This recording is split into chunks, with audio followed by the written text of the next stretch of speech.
Hello friends, welcome to Creative Medicine.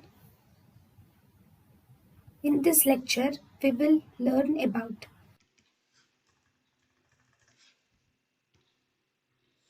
Then the next type of surgery is small incision cataract surgery. So this small incision cataract surgery is actually being performed, can be performed nowadays. And this small incision cataract surgery, here the incision is smaller. It is smaller than the extracapsular cataract extraction but larger than the phacoemulsification. So it is used nowadays also.